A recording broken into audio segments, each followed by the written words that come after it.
You're watching the Queen Diva YouTube channel, and I'm Queen Diva. Today I'm going to discuss my PhD journey. It is week number, oh my goodness, it's week number 4.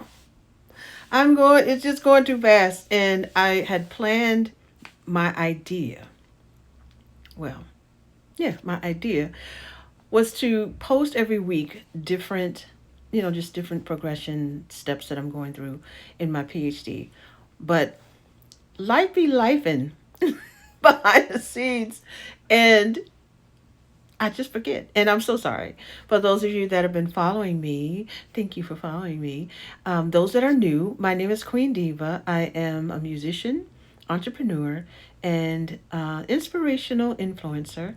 I am working on my PhD, and I am working on my 7th course, and so far so good. Actually, I received another Dean's List certificate. I made the Dean's List for spring 2025. So they're kind of late in giving the certificates, but spring was in from January to May, and then summer is June through August, and then winter is September through January. So it's a little slow when you get your certificates, but I made the Dean's List in September. I'm sorry, in for spring. So that was January to March. No, January to May. And I got a 3.93. And so recently I had another course that I just completed, and I now have a 3.94. I'm inching along to my 4.0. I am studying curriculum and teaching at National University.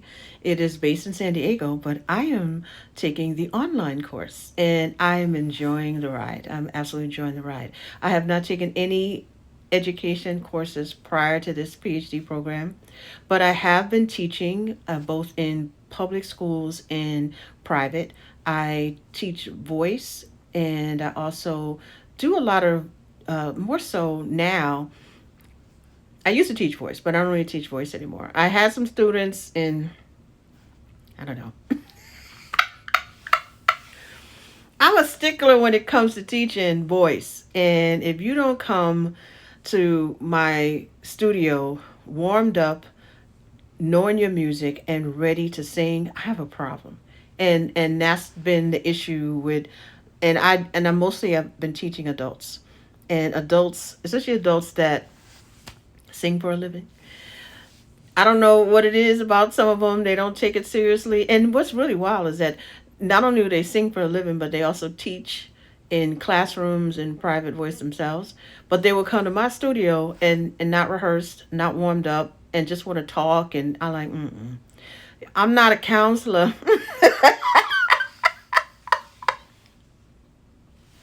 So I had to end that with the last person I had, and he's doing very, very well, recording worship music actually. But he was a joy when he did come and practice, but he wasn't doing what he's supposed to do. So I stopped after that, and that was in, what was that? That was 2000.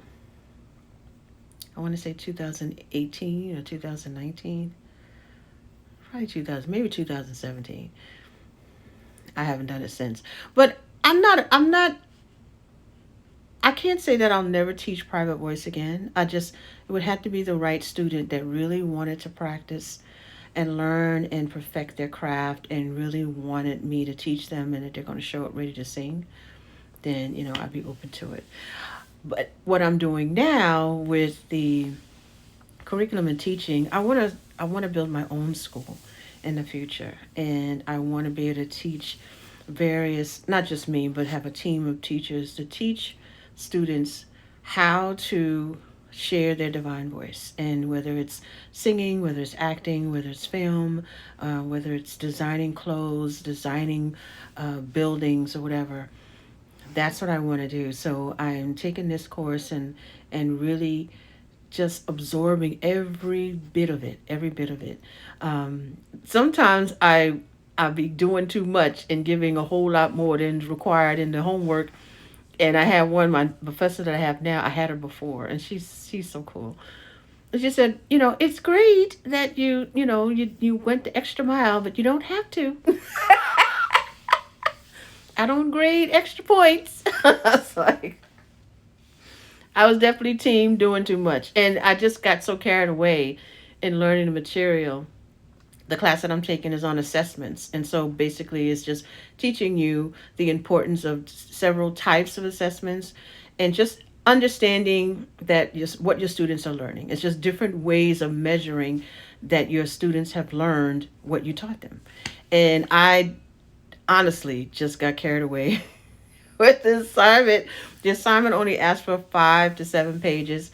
I turned in 18, and I didn't realize it was 18 until after she said you went way beyond what was required. And so I went back and looked at my assignment. I said, oh, I really did. I just was just so excited about what I was learning and what I wanted to share and what I wanted to, convey. But this time around, I did my assignment, and I'm getting better at having my assignments completed because I'd wait till the last minute. Don't do that. Don't wait till the last minute to do your homework. You only get a week when you're doing online work. And I'm doing a PhD in curriculum and teaching. Right now, this class is not as challenging as the other ones because all I'm doing is making curriculums and just looking at other curriculums and piecing together, mine for my assignments. And I'm keeping it short and sweet. And this time I adhered to the 7 pages, including the cover and the reference page. So it really does make a difference. And that's one of the reasons why I try to come on weekly to talk about my PhD journey. And this is one good point, is to make sure when you're doing your assignments, do what is exactly what they ask in the assignment. Because other teachers probably would have graded me wrong and I would have got a whole bunch of points off because it was longer than what it needed to. The point of them giving you the assignment and giving you a very specific amount is for a reason.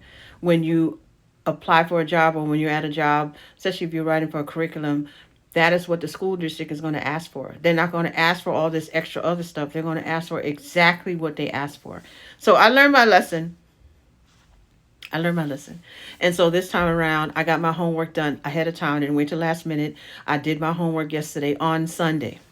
I am so happy for myself. So I have this whole week to really get into other things that I really want to get into for my business and my clients. I do consulting for small businesses and sometimes administration if it's called for. So as far as my PhD journey for my 7th course, so far so good. And I'm just really excited that I got on the dean's list again while doing my PhD. This is a really cool accomplishment. When I was an undergrad, I really didn't understand the importance of getting the A every time. I was just kind of wishy-washy, flip-flopping my academic classes, but in my music, those are the only ones I excelled in. But I wasn't at a music school. I was at a university. So ever since then, every class that I'm in, I strive for the A plus, and I want to make sure that I, share that with you. Whatever you do, whatever work you do, whether it's in a seminar class or whether it's an actual course for a degree or certificate, strive for the A plus and learn as you go, and you'll never go wrong. So again, my name is Queen Diva, and this is my PhD journey, and I would love for you to continue to follow me along. Please subscribe and please like and share with a friend and a friend. And I am so excited. I reached 350 subscribers. I'm still on the goal to get to 1,000. Thank you so much to all who have been following. And if you have any questions about a PhD program or my program at National University, please post below. I'd love to hear, what do you think? Are you thinking about going back to school? Are you enjoying watching my journey? Thank you again. I'll see you next time.